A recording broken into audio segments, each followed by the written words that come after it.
वचन, सत्य वचन, अमर वचन, जीवित वचन, दिव्य वचन, सत्य वचन, अमर वचन, जीवित वचन। साई दा मा पा नी दा मा पा गा रे सा नी रे सा नी रे सा नी रे सा नी रे सा। दिव्य वचन, सत्य वचन, अमर वचन, जीवित वचन, दिव्य वचन, दिव्य वचन।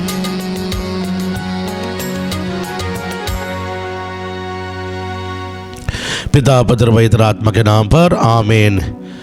मेरे प्रिय भाई और बहनों, मनुष्य का जीवन परमेश्वर के हाथ में है और परमेश्वर ने हमें एक सुंदर जीवन दिया है दान के रूप में। अगर हम प्रभु को किस चीज़ के लिए जो धन्यवाद दे सकते हैं, और वो है हमारा जीवन के लिए जो परमेश्वर की ओर से हमें दिया गया है। हमारा जीवन एक दान है जो प्रभु ने हमें दिया है। मेरे प्रिय भाई और बहनों, हर एक मनुष्य प्रभु के दृष्टि में मूल्यवान है, और उसी तरह मेरे प्रिय भाई और बहनों, हर एक मनुष्य का जीवन प्रभु के दृष्टि में मूल्यवान और कीमती है। हम पढ़ते हैं स्तोत्र ग्रंथ 127 पद संख्या 3 में, स्तोत्र ग्रंथ 127 पद संख्या 3 में मेरे प्रिय भाई और बहनों, पुत्र प्रभु द्वारा दी हुई विरासत है। बच्चे ईश्वर की ओर से वरदान है। बच्चे ईश्वर की ओर से वरदान है मेरे प्रिय भाई और बहनों। इस उद्देश्य से परमेश्वर ने परिवार को शुरू किया ताकि हम संतान को जन्म दें। उत्पत्ति ग्रंथ 1 पद संख्या 28 में हम प्रभु का वचन को पढ़ते हैं। उत्पत्ति ग्रंथ 1 पद संख्या 28 में हम प्रभु का वचन को पढ़ने लगते हैं। ईश्वर ने यह कहकर उन्हें आशीर्वाद दी। ईश्वर ने आदम और हेवा को इस उद्देश्य से उनको सादी आशीष दिया। पढ़ेंगे, फलो फूलो पृथ्वी पर फैल जाओ। फलो फूलो और पृथ्वी पर फैल जाओ। परमेश्वर की योजना क्या है पति पत्नी के जीवन में? तुम अपने संख्या बढ़ाओ, ज्यादा संख्या में संतानों को जन्म होने दो। ये है ईश्वर का योजना। मेरे प्रिय भाई और बहनों, हम जानते हैं हमसे ज़्यादा बुद्धिमान परमेश्वर है, हमसे ज़्यादा ज्ञानी प्रभु है।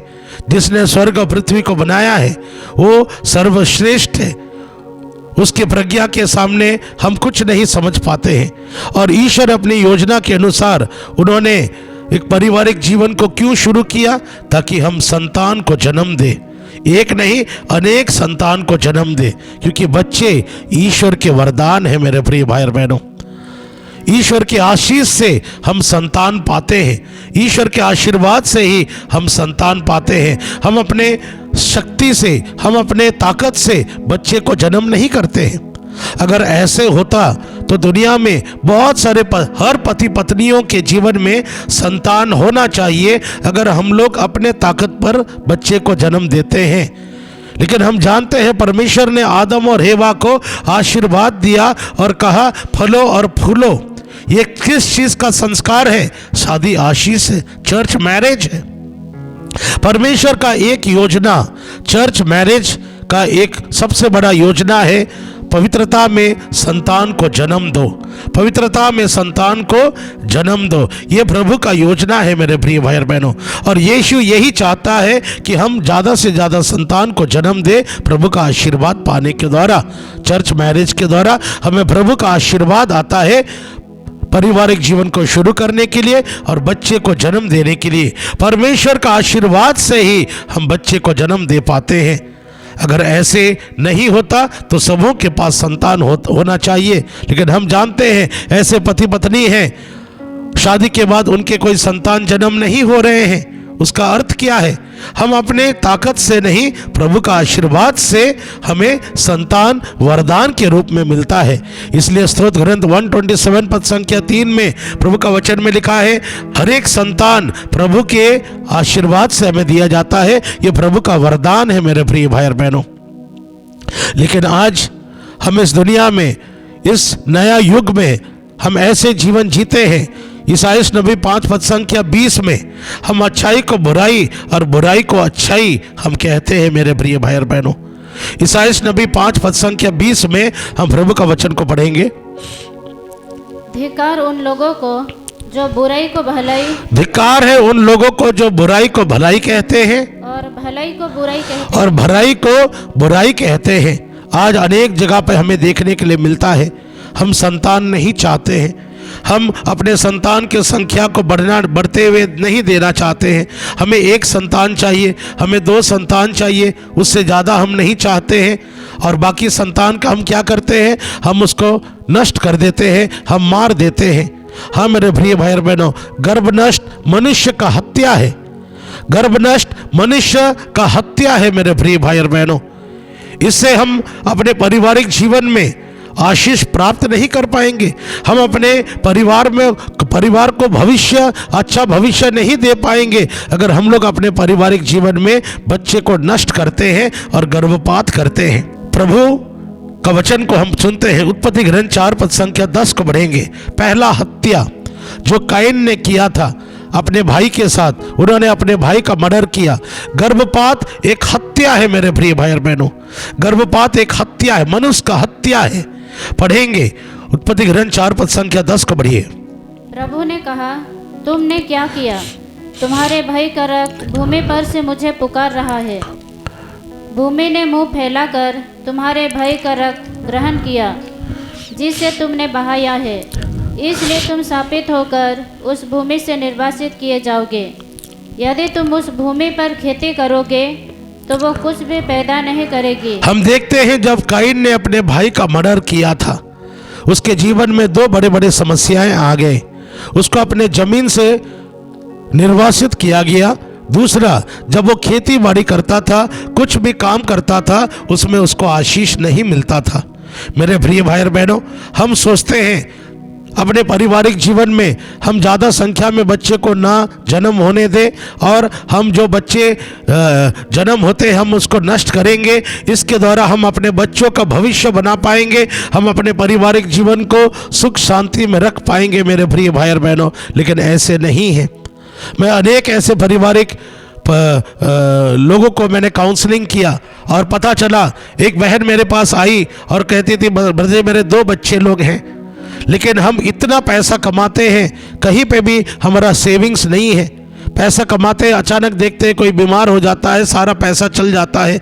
हम दोनों पति पत्नी टीचर का नौकरी करते हैं, हम दोनों का आमदनी 50-60 हज़ार है, कम से कम महीना में हम 1,20,000 कमाते हैं, लेकिन हम आज तक किराए के घर में रहते हैं। ब्रदर जी, पैसा हमारे परिवार में बचता नहीं है और हमें समझ में नहीं आता है क्यों ऐसे हो रहा है। मैंने पूछा आपके कितने बच्चे लोग हैं? उन्होंने कहा 2 बच्चे लोग हैं। क्या आपने गर्भपात किया है?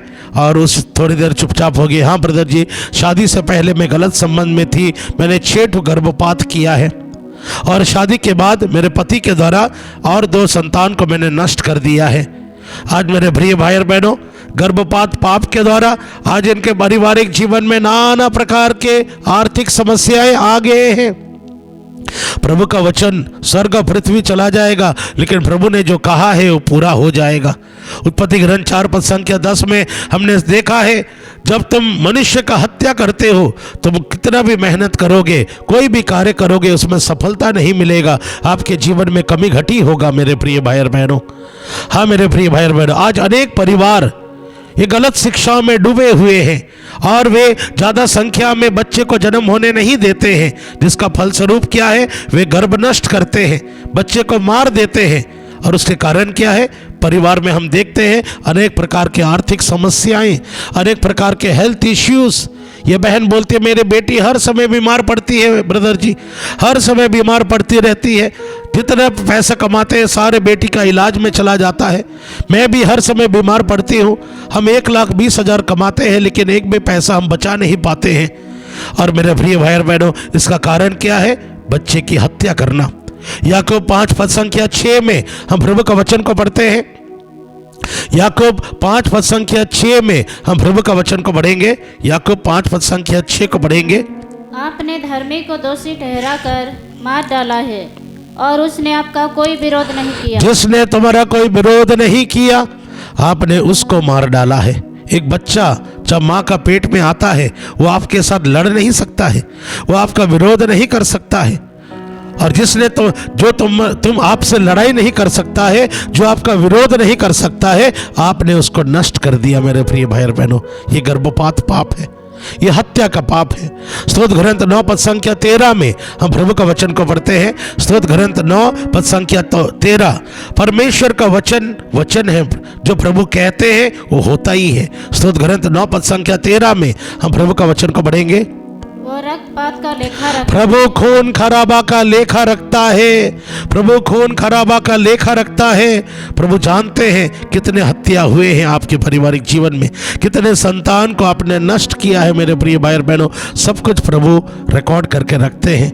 लेकिन हमारा प्रभु इतना दयालु है, इतना प्रेमी है, वो आपके इन सारे पापों को क्षमा करना चाहते हैं। क्या आपने गर्भपात किया है?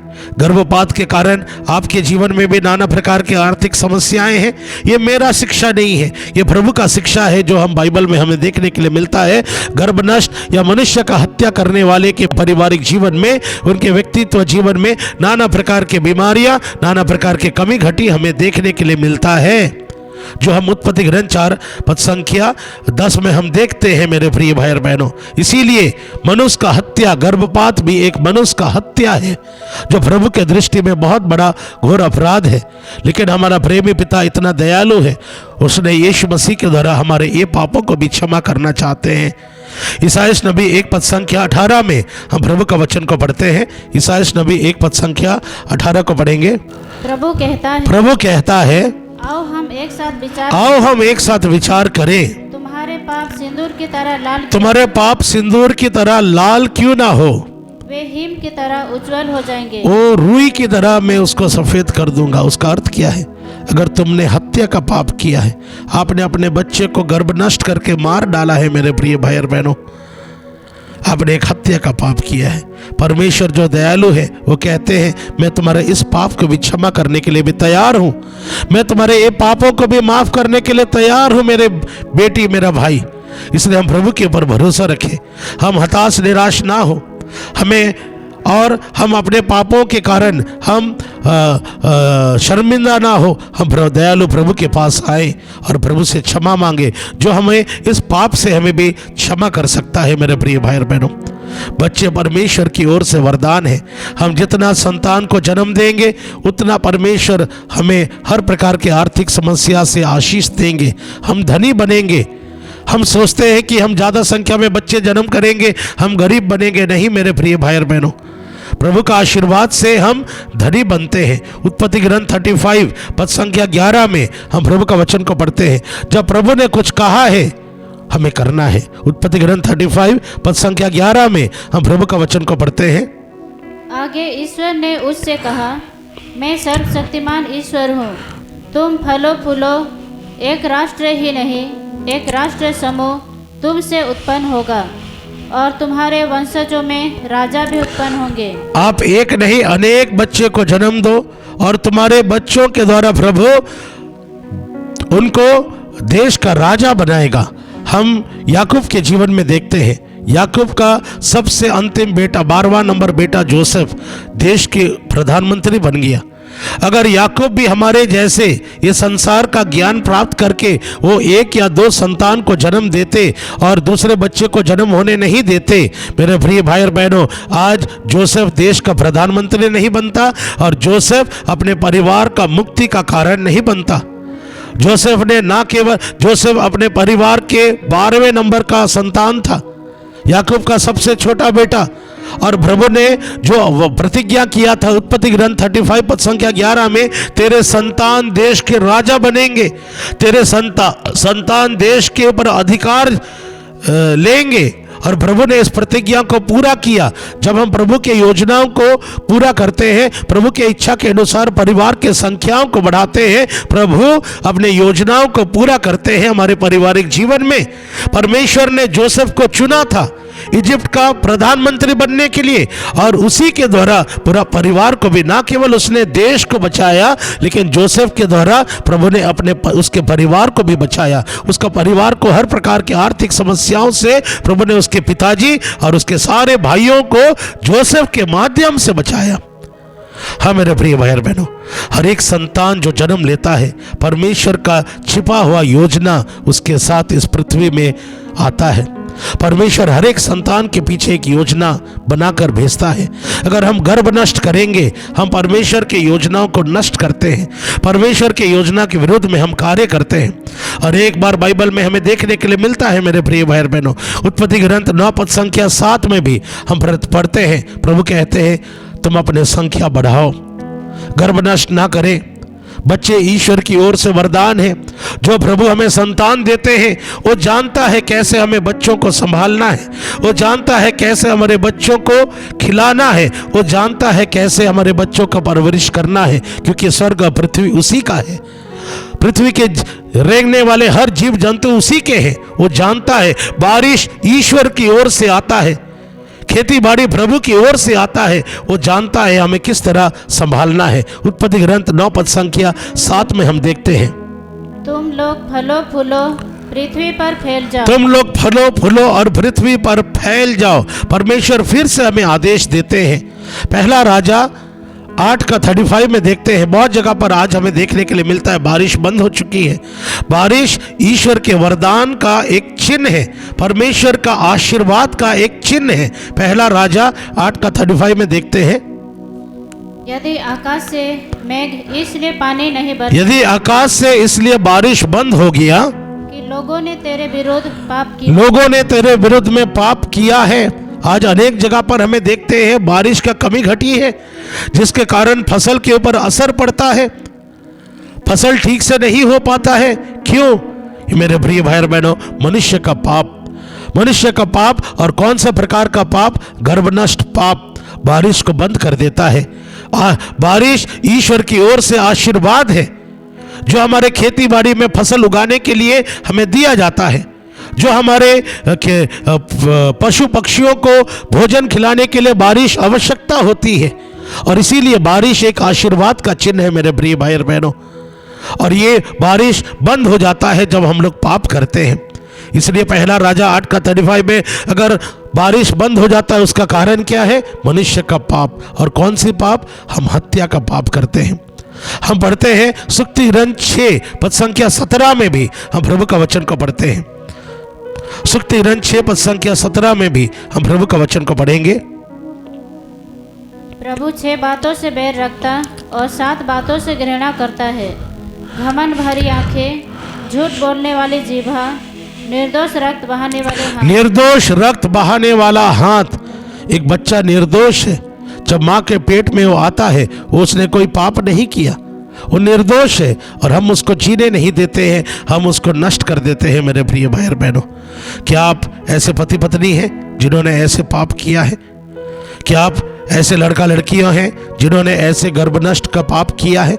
मैं एक लड़की को जानता हूं, प्रभु का वचन में लिखा है स्तोत्र ग्रंथ 107 पद संख्या 17 में, जो पाप करता है वो बीमार पड़ता है। मैं एक ऐसे लड़की को जानता हूं, वो पागल की तरह हो गई थी, पगली जैसे हो गई थी, वो लोगों को पहचानती नहीं थी, अपने परिवार के लोगों को नहीं पहचानती थी।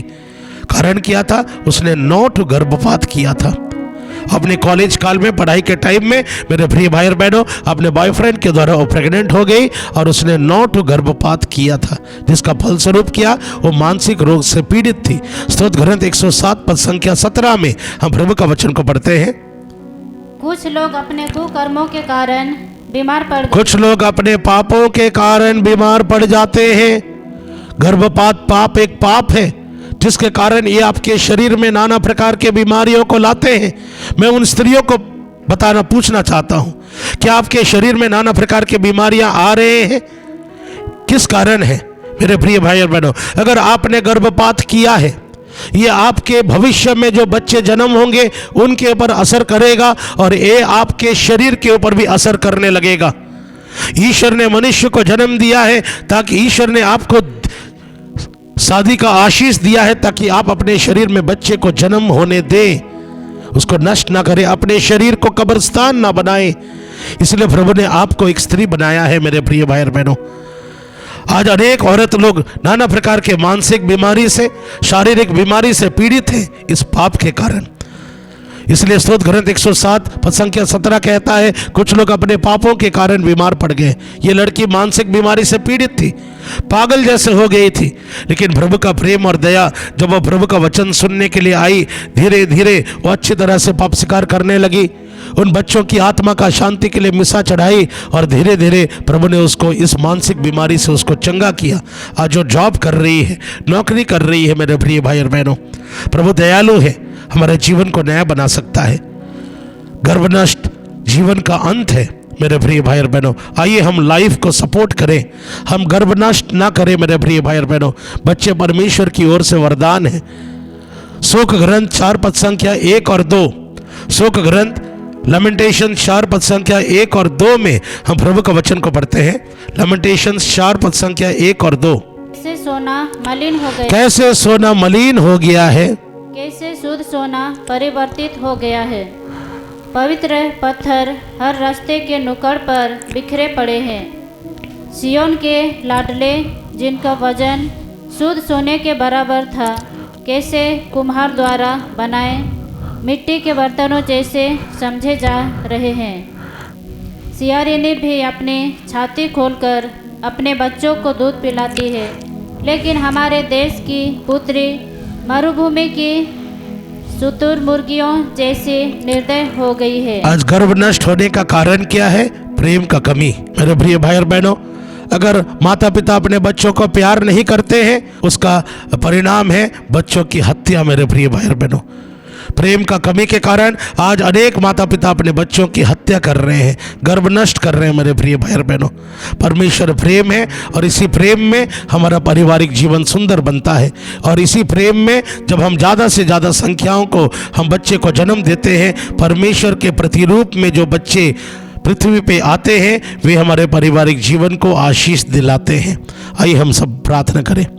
क्या आपने ऐसे कुछ गलती किया? आपने गर्भपात को सपोर्ट किया? क्या आपने किसी को सलाह दिया?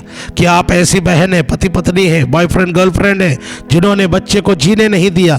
आइए हम प्रेमी पिता यीशु से माफ़ी मांगते हैं, जो तुम्हारे सारे अपराधों को क्षमा करने के लिए तैयार है। प्रेमी पिता, आज हम प्रार्थना करते हैं उन सारे बच्चों के लिए जो गर्भपात के द्वारा मारे गए, उनके माता पिता को तो क्षमा कर प्रभु, उनको स्वर्ग में आने दे। इन बच्चों की आत्मा का शांति के लिए हम प्रार्थना करते हैं।